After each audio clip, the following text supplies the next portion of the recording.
ఎంత దారుణమైన విషయం అంటే నిన్న ఢిల్లీలో జంతర్ మంతర్ వద్ద జరుగుతున్న గత 10 రోజులుగా నీట్ విద్యార్థుల యొక్క ఆందోళన, నిరసన, ఉద్యమానికి మద్దతుగా ఇక్కడ హైదరాబాద్లో ఇందిరా పార్క్ వద్ద విద్యార్థులు మద్దతు తెలపడానికి నిన్న ఒక సమావేశాన్ని పెట్టుకున్నారు, ఒక కార్యక్రమాన్ని పెట్టుకున్నారు.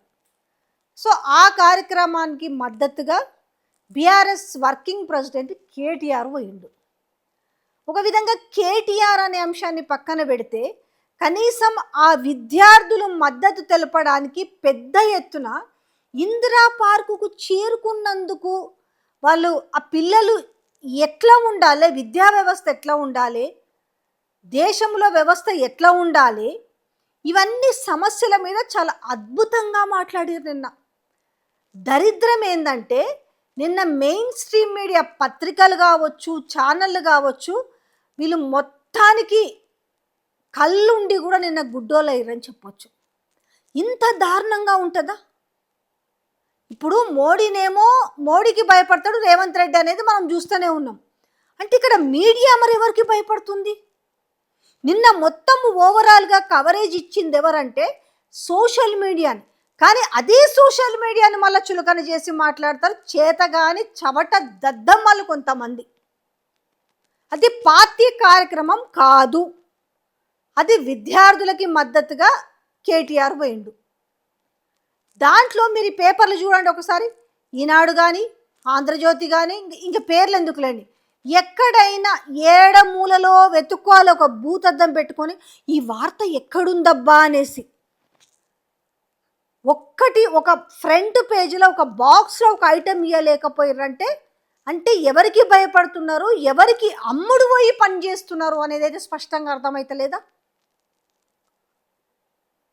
అది పార్టీ కార్యక్రమం కాదు, అది విద్యార్థుల కార్యక్రమం. దాని మద్దతుగా రేవంత్ రెడ్డి కూడా పోవచ్చు, కానీ పోడు. ఎందుకంటే అక్కడ బీజేపీని ఎదిరించే దమ్ము ధైర్యం లేదు కదా. ఇట్లా మాట్లాడిరనుకో మళ్ళీ సోషల్ మీడియాలో ట్రోల్స్ మొదలు పెడతారు. ఇంకా ఈ మీడియా గురించి ఇంతకన్నా మించి ఏం చెప్తామో ఒకసారి తెలంగాణ ప్రజలు ఆలోచించరు. నిన్న అంత ముఖ్యమైన అంశము దేశవ్యాప్తంగా నీటికి సంబంధించి జరిగిన దాంట్లో 22 మంది విద్యార్థులు చనిపోతే దానికి సంబంధించిన వ్యక్తి, ఆ శాఖకు సంబంధించిన వ్యక్తి రాజీనామా చేయాలని చెప్పేసి దేశవ్యాప్తంగా రచ్చ జరుగుతుంటే ఢిల్లీ నుంచి గల్లీ దాకా ఈ వార్త వెనుక మీడియాకు కనిపిస్తలేదా? అంటే ఇక్కడనేమో రేవంత్ రెడ్డి మోడీకి భయపడతాడు, ఇక్కడ ఉన్నోళ్ళేమో రేవంత్ రెడ్డికి భయపడతారు, అంతే కదా.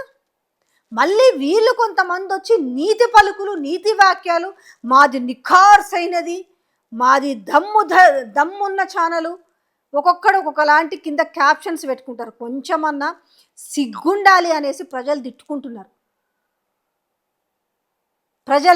రైతుల ఆత్మహత్యలు కనపడవు, యూరియా కష్టాలు కనపడవు, నీళ్ళ కష్టాలు కనపడవు, విద్యార్థుల కష్టాలు కనపడవు. ఇంక ఏమనాలి వీళ్ళని తిట్టడానికి? ఇంకా మనకు నోట్లో నుంచి ఇంకా, ఎందుకంటే మనం విచక్షణ కోల్పోయి మాట్లాడలేము కాబట్టి వీళ్ళకి కొంచెమన్నా ఇది ఉందా? కడుపుకు అన్నమే తింటున్నారా?